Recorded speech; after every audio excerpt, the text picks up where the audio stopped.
We are counting down the best 15 matches in WCW history, one match per week for 15 weeks leading up to the anniversary of the final Nitro next month.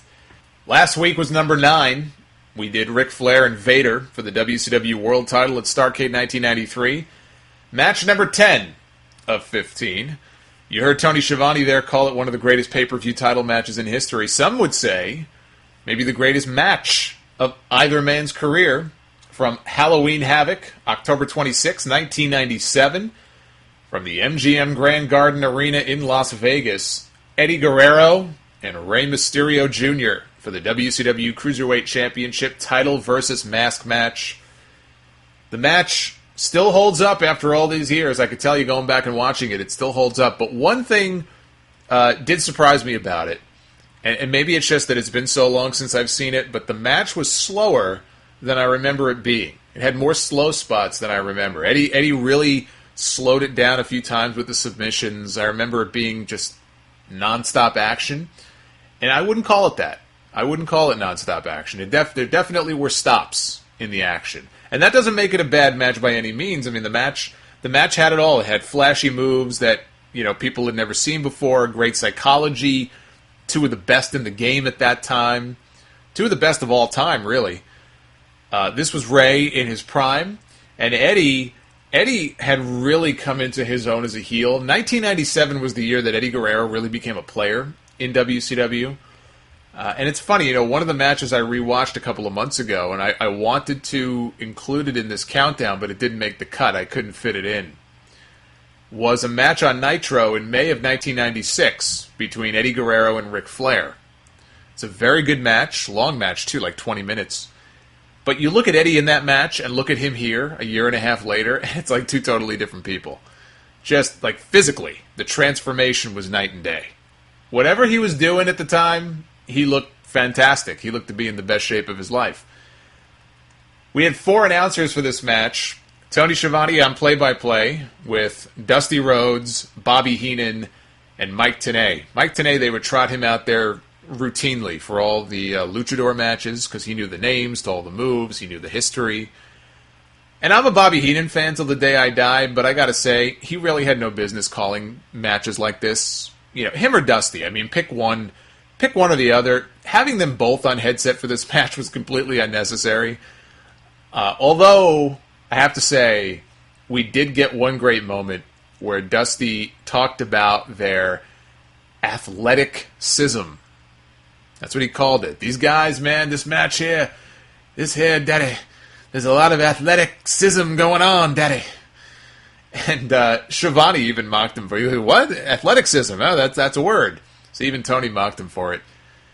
Rey was wearing, it was like a purple onesie with question marks all over it.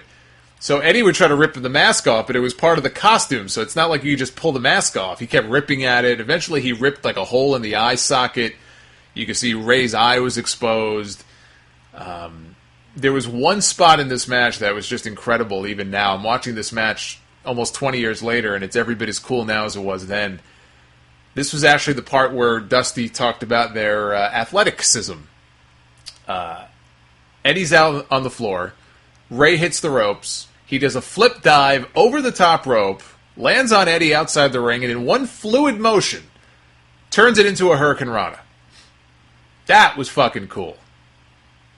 So back inside, we get a split-legged moonsault from Rey. Eddie got his knees up. Eddie just destroys him with a power bomb. I mean, I could see the concussion. That's how brutal this was. Eddie goes up for the frog splash. Rey rolls out of the way. They both end up on the top rope. Eddie goes for a razor's edge. And actually, I don't even know if he was going for a razor's edge. He had him up in like the razor's edge position. He was probably going for that crucifix powerbomb move. I forgot the name that they used for it. But on the way down, Rey counters that into a Frankensteiner and gets the pin and wins the championship. WCW didn't have to do much with the cruiserweights other than just give these guys a platform to go out there and do their thing. And they were so far ahead of what WWE was doing at the time with their light heavyweight division. Their light heavyweight division was just their answer to the, what WCW was doing with their cruiserweights at the time. And they tried. I mean, look, at least, hey, Vince I said earlier in the podcast that the difference between Vince and Triple H here in 2016 is that one guy is willing to change and the other one isn't. At least back then, Vince seemed to be more open to trying new things. It's funny how that works when your company is losing and in second place and getting their ass kicked every week, how more open you are to new ideas. But he tried. They had their light heavyweight division. Nothing they ever did with it, though, can measure up to what we saw with the Cruiserweights in WCW. And as Ray's celebrating, so he wins the championship, he's in the corner, he's talking into the camera, and Eddie just nails him from behind, throws him out of the ring, and Ray just gets up and leaves. It was very awkward, and there's a reason for that. It may have been something of a compromise, because there is a backstory here. Only about an hour before the match, up until about an hour, maybe even less, Eddie Guerrero was supposed to win this match. There was a lot of drama going on backstage, because Ray did not want to lose that mask. That mask meant a lot to him. I'm sure, just historically, sentimentally, but also business-wise, he had his reasons for not wanting to lose that mask, and really, it was fucking stupid for WCW to even consider taking the mask off this guy at the time.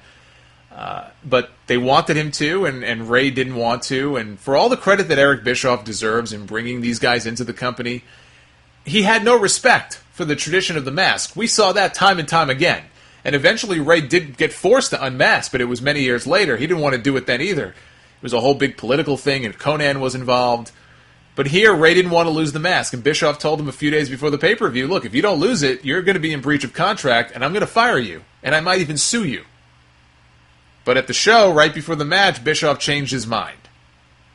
And Ray's done interviews where he's talked about that night and how Eddie Guerrero came up to him and said, look, we don't have to do the match if you don't want to. We don't have to go through with this. We can put our foot down. He was, backing Ray up 110%. This wasn't about him not wanting to do a job. That had nothing to do with this. But Ray said, no, we got to do this. Let's do this. And then they got word that he didn't have to lose the mask and he was going to win the championship. So I wonder if, him, hitting Ray from behind and throwing him out like a jabron and Ray just walking off. And Eddie was really the one who was left standing tall in the ring when all was said and done. I wonder if maybe that was something of a little, compromise to keep Eddie looking strong. But it was nice to see a Rey Mysterio Eddie Guerrero match that didn't involve custody of Ray's kid hanging above the ring in a briefcase. That was nice. I try to forget that ever happened. Which is too bad because as ladder matches go, that was a pretty good one actually at SummerSlam that year.